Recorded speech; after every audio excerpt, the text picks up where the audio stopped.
I'm Lieutenant Williams, a police officer attached to the Juvenile Division. I'm on my way to Monroe Junior High School to talk to a group of young people.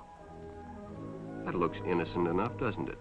Lots of young people hitchhike. Seems like a good way to get from one place to another. But sometimes there are dangers involved that never meet the eye. Let's take the case of Jimmy Barnes. Jimmy played baseball all afternoon, and he didn't feel like walking home, so he decided to thumb a ride.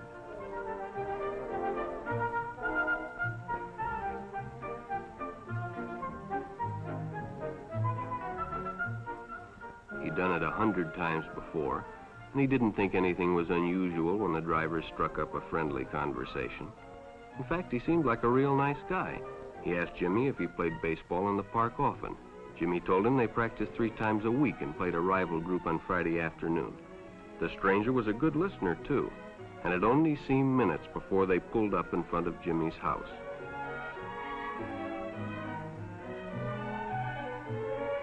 When Jimmy got out, the stranger gave him a friendly pat. Then he told him he'd see him again, as he always drove by the park on his way home.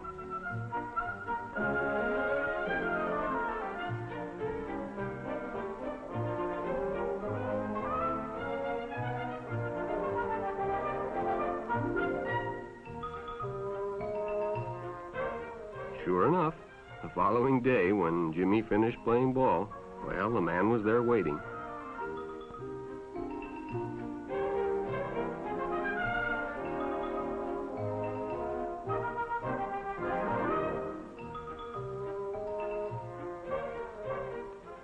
They stopped at a drive-in, and the stranger treated him to a Coke. During their conversation, he told several off-color jokes, but Jimmy had heard others before, and well, it made him feel big to so easily win the confidence of an older person.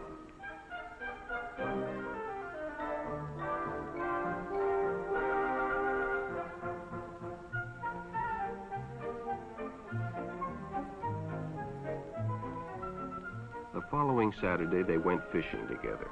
By now, they were using first names. Ralph said it was more friendly.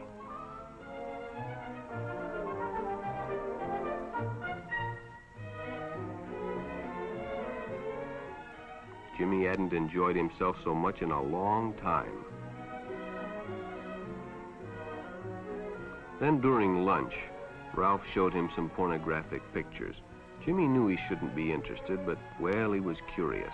What Jimmy didn't know was that Ralph was sick, a sickness that was not visible like smallpox, but no less dangerous and contagious, a sickness of the mind.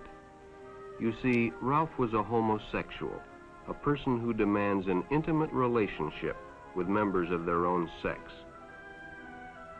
But by now, Jimmy felt a fondness for Ralph, and they continued to go places together. Ralph was generous and took Jimmy many interesting places and did many nice things for him. He bought presents and even gave him money, but payments were expected in return. You see, Jimmy hadn't recognized Ralph's approach soon enough. When Ralph first asked Jimmy to go fishing alone, he should have discussed it with his parents or teacher. Finally, Jimmy told his parents, and they reported it to the juvenile authorities. Ralph was arrested, and Jimmy was released on probation in the custody of his parents. But all homosexuals are not passive. Some resort to violence, as in the case of Mike Merrick.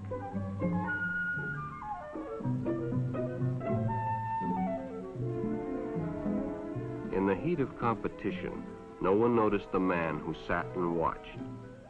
And when the game broke up and the others left, Mike decided to stay and practice a little longer.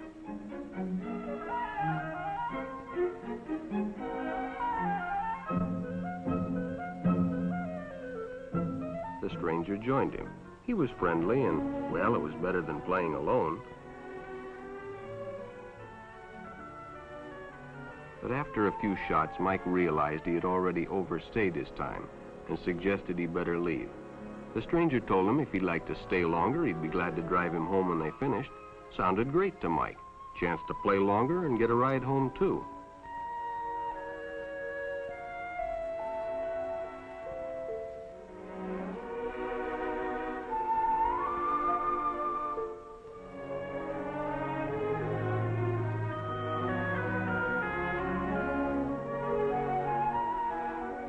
they finished, the stranger told him he'd make a fine player someday if he got lots of practice.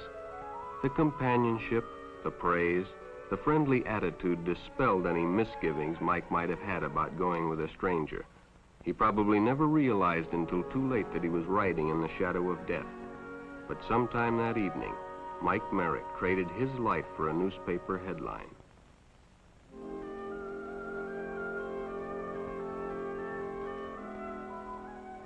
As Denny and Jerry got the papers ready for Jerry's afternoon delivery, they only casually noticed the two boys that raced by in the afternoon traffic, and they didn't pay much attention to the car that drew up shortly afterwards until the man called them over.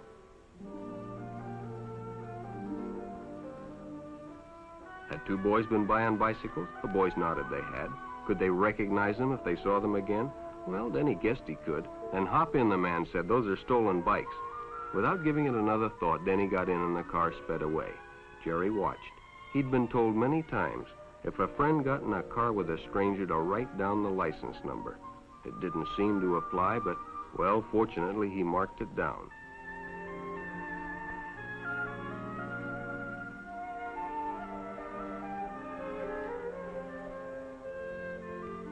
When he delivered a paper to Denny's house, he asked his mother if they'd caught the boys that had stolen the bicycles.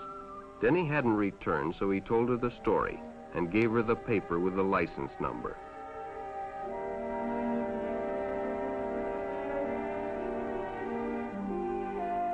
Being a careful parent, she decided to call the police. Jerry supplied the necessary information, and the stranger's car was quickly spotted. It was a good example of how important it is to always get the license number and description of any stranger who takes a young person off alone, no matter what they tell you.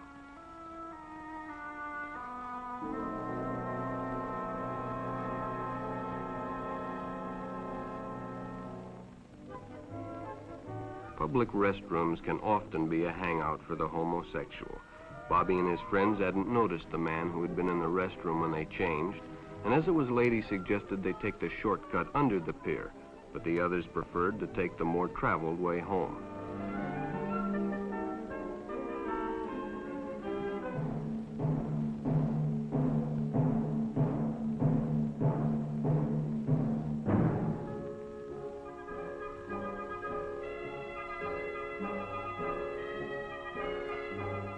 When Bobby recognized the stranger as the man in the restroom, the shortcut under the pier didn't seem like a good idea at all.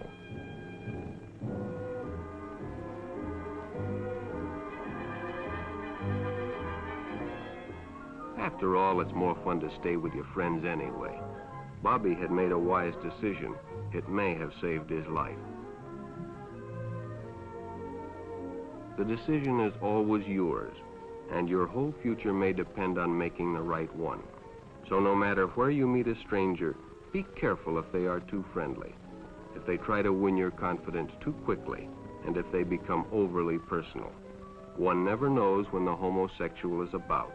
He may appear normal, and it may be too late when you discover he is mentally ill. So keep with your group, and don't go off alone with strangers unless you have the permission of your parent or teacher.